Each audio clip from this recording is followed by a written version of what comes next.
지난 12일 박한기 합참의장과 육해공군 총장, 해병대 사령관이 참석한 합동참모회의에서 군은 한국형 경항공모함 사업을 장기 소유 사업으로 추진하기로 결정했습니다. 하칭 백령도함으로 불리는 대형 수송함 2는 만재 배수량 3만 톤급으로 경항모급으로 추진될 전망입니다. 일반적으로 항공모함은 9만 톤급 이상을 대형항모, 4만-6만 톤급을 중형항모, 그 아래를 경항모로 분류합니다. 백령도함은 갑판을 특수 재질로 만들어 F-35B가 착륙할 수 있도록 설계합니다.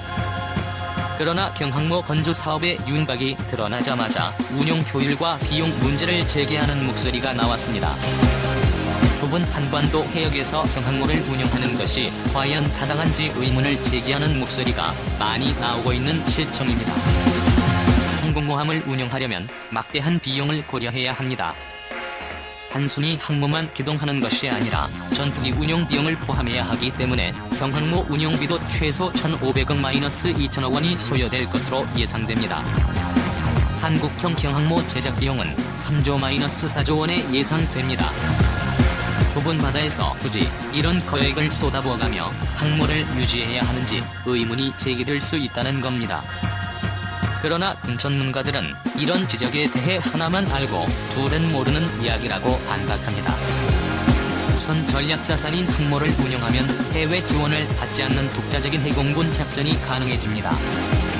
미국은 방위비 분담 협상에서 늘 항공모함이나 핵추진 잠수함, 장거리 전략 폭격기 등의 운용 비용을 우리가 분담해야 한다고 요구해왔는데 항모를 우리가 직접 운영하면 이런 압박에서 좀 더 자유로워진다는 겁니다. 항모의 이점은 의외로 수도권 인근의 공군기지 건설과도 관련이 있습니다.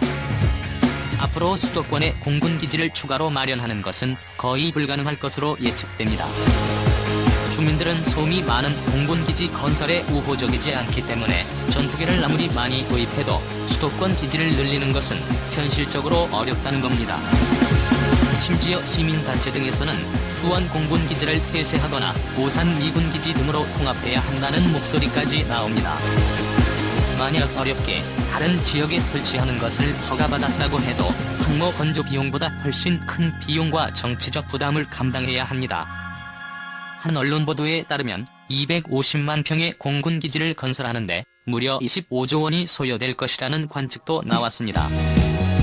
항모가 비록 운용비 측면에서 부담이 크더라도 주민 반대나 정치적 문제에 휘말리는 것을 미리 막을 수 있는 장점이 있다는 겁니다.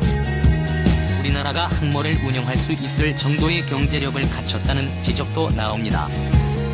국방백서에 따르면 2017년 기준 우리나라 국방비는 356억 달러로 2023년 경항모를 보유할 예정인 일본, 중형항모 한 척을 운영하는 프랑스, 중형항모 두 척을 운영하는 영국과 비교해도 적지 않은 수준입니다.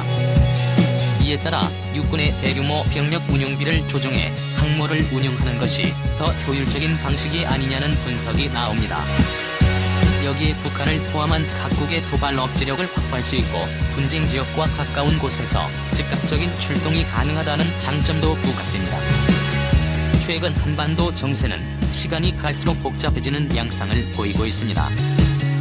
인접국인 중국과 러시아의 군용기가 사전 통보 없이 한국방 공식별 구역을 진입해 우리 영해에 근접 비행하는 상황이 빈번히 발생하고 있는 데다 일본은 군비 확대에 열을 올리고 있습니다.